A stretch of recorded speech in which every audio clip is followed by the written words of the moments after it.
Hello, this is Sky Moore. This segment is on basic tax issues. And I just want to, this is not going to be a detailed discussion, but just an issue spotting list. Every transaction has tax issues. You should always think through the federal and state tax issues every time you do a transaction, because otherwise you can end up with a massive liability that you hadn't considered in advance. Taxation often depends on how you characterize the transaction, and you often have flexibility on how you do this. There's even flexibility on whether films are tangible or intangible property, which remarkably has tax consequences. Whether this is a partnership or a license, how you structure it. Form matters in the tax world. The key issues are, let's start with income recognition. That is, when do you recognize income? And one thing to look out for films is when you get money from a distributor, from some advance, you've sold a profit interest, you're taxable. If you've got the cash, that's taxable income. Just take one example, crowdfunding on Kickstarter. And you go and congratulations, you just got $3 million from Kickstarter. By the way, that's taxable income to you. All right, you got the cash, pay the tax. How do you deduct the cost of your film? Income forecast amortization.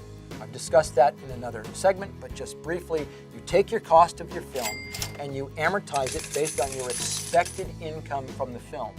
Now, what you'll want to do is deduct as much as you can up front, which means you want to estimate that most of your income is coming in up front.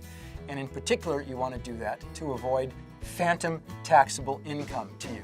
And phantom income is when you have taxable income with no cash to pay it because the cash has gone to your lender or to your financiers. And this is a very significant problem in the film industry. Every time you do a film, you should think about, how will I pay tax if there is phantom taxable income? You should have some answer to that question. Another big issue that I want to warn you about, please, is wage withholding. The IRS and California treat everybody as employees, and therefore they impose the requirement on anybody that pays anybody in the film industry. You just start with this presumption, wage withholding. And this is a horrific potential liability if you don't withhold, because whoever has authorized the payment or was in any way related to the payment, the directors, the officers, the CFO, all those people are personally liable for the taxes that were not withheld once the IRS or the California comes in and says those people were employees, and it is non-dischargeable in a bankruptcy. And so you can be liable for the rest of your life for millions of dollars of taxes that were not withheld on payments to people that worked for the film company, even if it wasn't your film company. You were just an officer or director or something on it.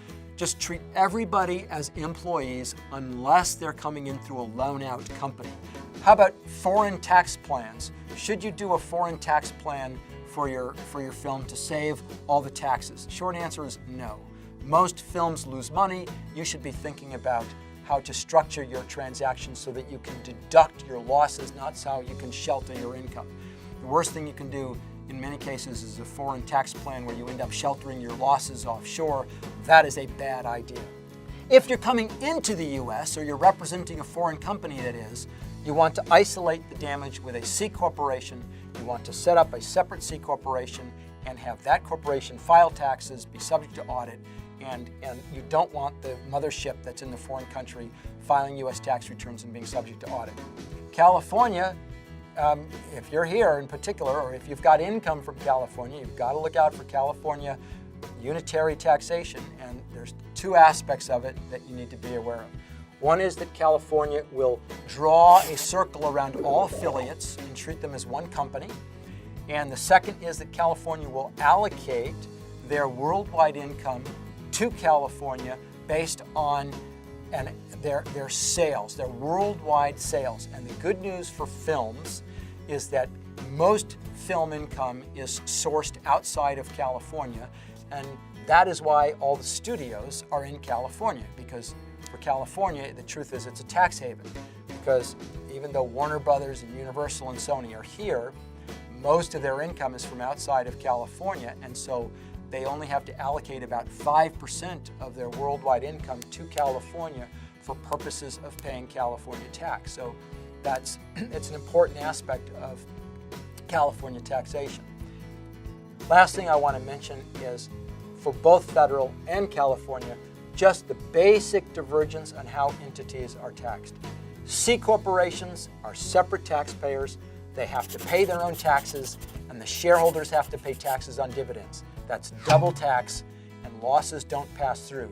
Don't use C corporations except in 3 situations. That is, loan out corporations for talent. When you're doing a public offering, they're the only one that can go public, and a foreign company coming into the United States. So general partnerships, limited partnerships, and LLCs are partnerships where the losses and income passes through. There's only one level of tax, and that's to the owners. And so you avoid that whole double tax problem, and the losses are able to be deducted. And the last weird entity is an S corporation, which is a corporation. It's like a partnership in that the income and losses pass through. It's not as flexible, though, as the other types of entities. There's restrictions on what S corporations can, the owners, and so I generally recommend against using S corporations, except in very limited situations, right? That's just a very broad general overview of tax issues, and just kind of a checklist for you to think about. That's the end of this segment. Hope you join me for the next one. Thank you.